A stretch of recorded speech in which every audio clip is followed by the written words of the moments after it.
Good morning সকলকে। সুপর্ণার ঘরকন্যা পরিবারে আরও একটি নতুন ব্লগে তোমাদের সকলকে স্বাগত। আর এই বসন্তকালের রোদ হাওয়া কার না ভালো লাগে বলো? আমার তো ভীষণ ভালো লাগে, আর আমিও জানি তোমাদেরও নিশ্চয়ই খুব ভালো লাগে। আর আমি ঘুম থেকে উঠে তাই প্রথমেই জানলার সামনে একটু দাঁড়িয়ে পড়েছি এই রোদ এই বাতাস উপভোগ করার জন্য। আর জানো তো, কিছুদিন পরে তো আরও বেশি রোদ হবে, গরম হবে, তখন আর ভালো লাগবে না।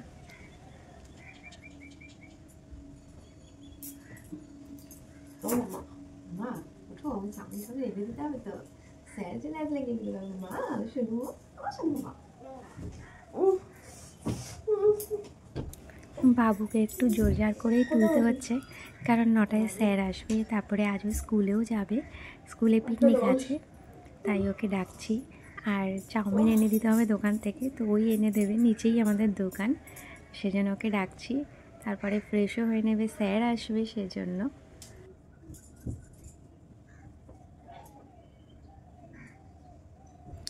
বাবু যতক্ষণে আলসামি ছেড়ে উঠুক ততক্ষণে আমি পাশের ঘরটা গুছিয়ে নিতে হবে, কারণ ওর বাবা তো সকালে উঠেই বেরিয়ে পড়েছে, আর মশারি টশারি সব ওভাবেই টানানো রয়েছে।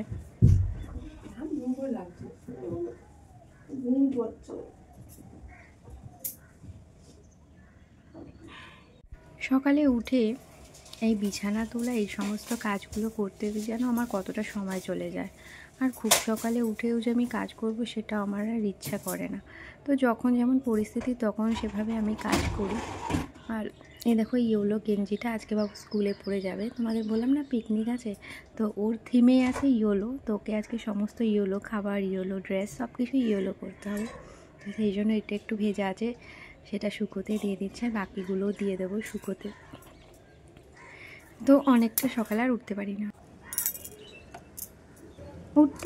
না, এটা বলাটা ভুল হবে। আমার যখন যেমন দরকার পড়ে আমি সেভাবে করেই কাজ করে নিতে পারি। যেমন আজকে আমার হাজব্যান্ডের নাইট ডিউটি আছে, তো আমার দুপুরে রান্না সেভাবে কোনো তাড়া নেই, তো যখন যেমন পরিস্থিতি তখন সেভাবে কাজ করে নিই আমি। তো যেগুলো ভেজা আছে ওগুলো শুকোতে দিয়ে দিয়েছি, কিছুক্ষণের মধ্যেই এগুলো শুকিয়ে যাবে, তারপরে আবার কাচতে হবে আজকে।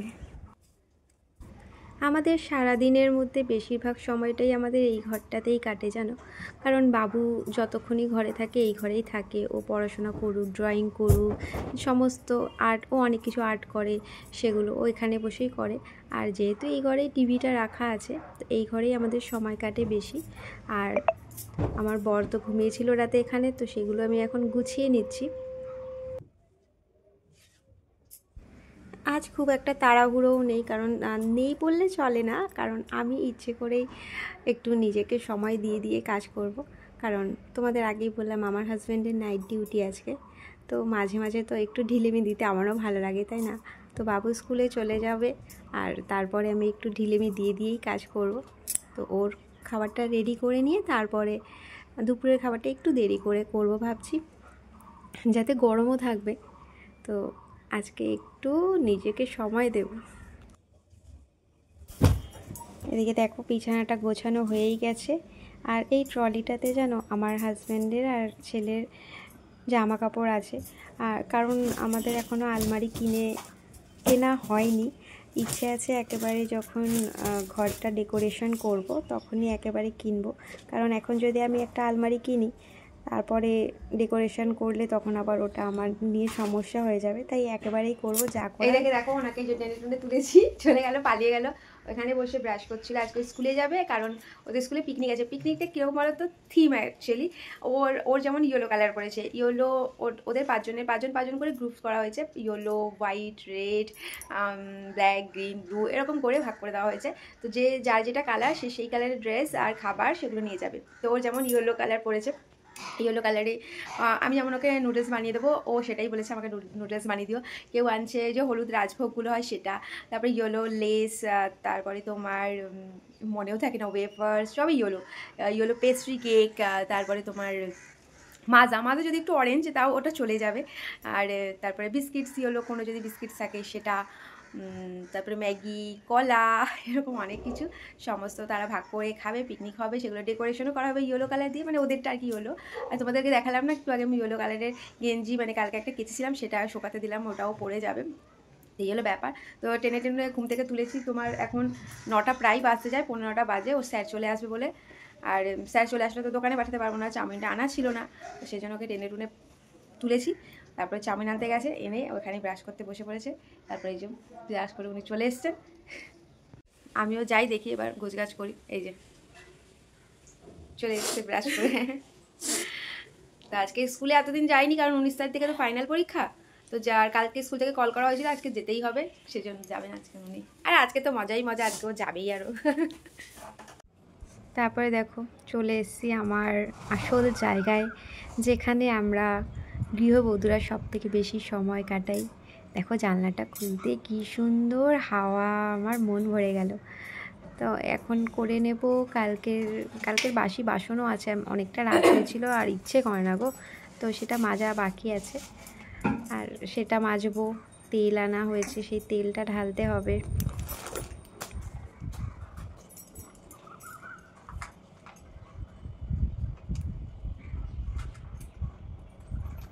মাঝে মাঝে যেন নিজের অস্তিত্বই যেন খুঁজে পাই না, মনে হয় আমার কোনো অস্তিত্বই নেই। জানি না আমার মতন, এমনকি তোমাদের, মানে আমার মতন যারা গৃহবধূরা আছো তোমাদেরই কি এমন মনে হয়? সারাটা দিন আমরা ঘরের কাজকর্ম করতে থাকি, তারপরেও যেন নিজের অস্তিত্ব খুঁজে পাই না। আদৌ কি আমরা আছি না নেই? জানি আমাদের ঘরের পুরুষেরাও অনেক কাজ করে, আর তারা করে বলেই আমরা বেঁচে আছি, এত সুন্দর জীবন যাপন করছি। কিন্তু তারপরেও যেন কোথাও গিয়ে একটা মনে হয় ভীষণ একটা শূন্যতা, একটা বিষণ্ণতা কাজ করে, কোনো কিছুই যেন ভালো লাগে না। আর বিশেষ করে আমি যেন নিজের অস্তিত্বটুকুই মাঝে মাঝে খুঁজে পাই না। তারপরেও আবার উঠে দাঁড়াই, নিজেকে আবার ভালোবাসি, নিজের সাথে নিজেই কথা বলি, নিজের যত্ন করে আবার নিজেকে নিজের মতন করে গড়ে তোলার চেষ্টা করি।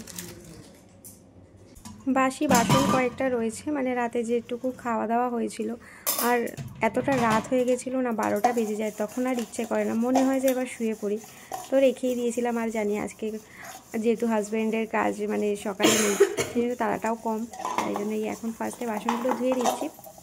বাসি যে কটা বাসন আছে এই জায়গাটা পরিষ্কার করে ফাঁকা করে নেব, তাহলে আমারও কাজ করতে একটু সুবিধে হয়। আর বাসি বাসন থাকলেও ভালো লাগে না, আর রাতে ভেজে রাখলে আমার বেশি ভালো হয়, কিন্তু এক এক সময় তো ইচ্ছেই করে না, মানে বেশিরভাগ সময়টাই আমার রাতে বাসন মাজতে একদম ভালো লাগে না। তবে এখন অনেক গরমকাল যখন চলে আসবে হয়তো আমি বেশিরভাগ দিনই মেজে রাখবো, তবে আমার মুডের ওপর ডিপেন্ড করে, আমি ইচ্ছে হলেই করি, না হলে আমি ছেড়ে দিই, কারণ সারাদিন কাজ করার পরে আর রাতে একেবারেই ইচ্ছে করে না যে আমি আবার বাসন মাজতে বসি। তবে ইচ্ছে না করলেও অনেক সময় করতে হয় আমাদেরকে। আমি কেন, তোমরাও সবাই আমার মতোই করো, আমি জানি আমার থেকে বেশি করো হয়তো অনেকে, আবার ঘরে বাইরে সবটাই সামলাও, তবে আমি এইটুকুতেই হাঁপসে যাই। বাসনগুলো ঝটপট করে ধুয়ে নিচ্ছি, কারণ স্যার পড়াতে চলে এসছে বাবুকে, প্রায় 10-15 মিনিট হয়ে গেছে, তাকে চা বানিয়ে ওনাকে দিতে হবে। আর আমিও চা খাবো, আমি এখনও চা খাইনি, স্যারের জন্য চা বানাই, তখনই আমি নিজের জন্য চাটা বানিয়ে নিই, একেবারে চাটা খাওয়া হয়ে যায়। সেখানে আমি বাসনগুলো ফটাফট ধুয়েই চাটা আমি বসিয়ে দেবো।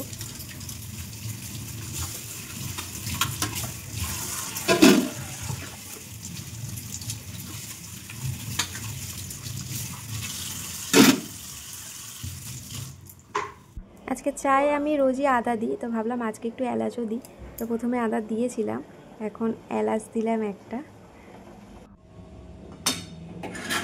আর সেই সুযোগে দেখো আর একদিকে আমি চাউমিনটাও সেদ্ধ করে নিয়েছিলাম, চাউমিনটা সেদ্ধ করে জল ঝরিয়ে রেখে দেবো, আর কিছুক্ষণ পর আমি চাউমিনটা বানাবো। তা ততক্ষণ চাটা খেয়ে নেবো, স্যারকে চা দিয়ে চলে এসেছি, আর এদিকে চাউমিনটা জল ঝরিয়ে রাখি, তারপরে চাউমিনের ভেজিটেবলসগুলো গুছিয়ে নেব। সবজি কাটতে বসে দেখছি গাজর নেই, এবার চাউমিনে গাজর না দিলে কেমন লাগে বলো, তো এখন আমার আর কিছু করার নেই, কালকে চাউমিন করেছিলাম গাজর যে দিয়ে দিয়েছিলাম সে আর আমার খেয়াল নেই, তো এখন এই বিনস, ক্যাপসিকাম, ফুলকপি, আলু, পেঁয়াজ, ডিম এইসব দিয়েই করব।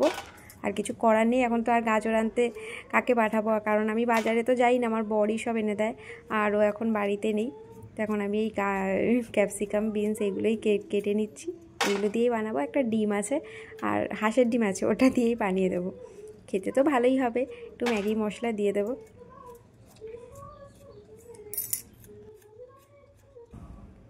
এদিকে চাউমিন দেখো বসিয়ে দিয়েছি, এই সবজিগুলো ভাজছি। আর বাবু তো এক প্রকার মানে কিছুতেই ভাত খাবে না আজকে পিকনিকের আনন্দে, তো কিছুটা মানে অনেকটা জোর জুলুম করেই ওকে আমার আজকে ভাত খাওয়ানো। আর কালকের মাছ ছিল সেটা ওইদিকে গরম করছি। আর এখানে তো তোমাদের বললামই চাউমিনের জন্য প্রস্তুতি নিচ্ছি, কিন্তু বাবুকে বললাম কিছু না খাস, একটু আলু সেদ্ধ ঘি দিয়ে অল্প করে হলেও খেয়ে যা, কারণ সেই বিকেল 4:30টায় ছুটি, পিকনিকের চেয়ে যা খাবি খাবি। তো জোর করে এই ভাতটুকু ওকে দিচ্ছি, কেউ খাবে তো না, জোর করে মানে জোর করেছি বলে বলছে ঠিক আছে তাহলে ঘি দিয়ে দাও, ঘি দিয়ে দিলে তাহলে খাবে। তাহলে ঠিক আছে তুই ঘি আলু সেদ্ধ দিয়েই খা, তুই যা খাবি সেটাই খা, কিন্তু তুই খেয়ে যা। বাবু দেখো চাউমিন এখানে রেডি করে দিয়েছি, আর বাবুও পুরো রেডি। কার্ডটা দিয়ে দিলাম, আনতে যাবো আমি বা ওর পাপা যদি পারে তো যাবে, তো ওই স্কুলের জন্য বেরিয়ে গেল, ওর দিদা ওকে দিয়ে আসতে যাবে।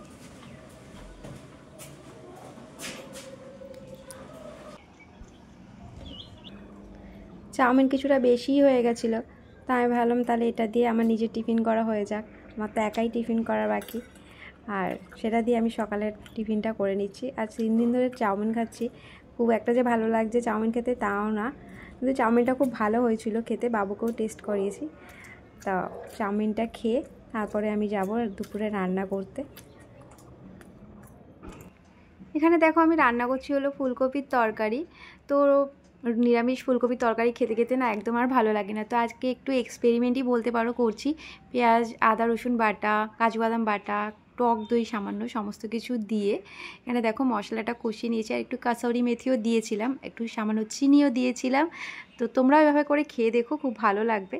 আর এখানে দেখো ভেজে রাখা ফুলকপি আর আলুটা দিয়ে কষিয়ে নিয়ে তরকারিটা দেখো দেখতেই কত সুন্দর লাগছে, তাই না? তো আমার আজকে এই হলো রান্না।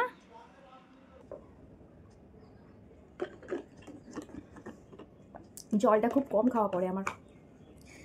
তো রান্না বান্না তো হয়ে গেছে আমার, আর এখন আমি কিছু জামা কাপড় আছে, কিছু না অনেক আছে, রোজই প্রচুর জামা কাপড় বেরায়, তো কিছুটা কাচবো, স্নান করব।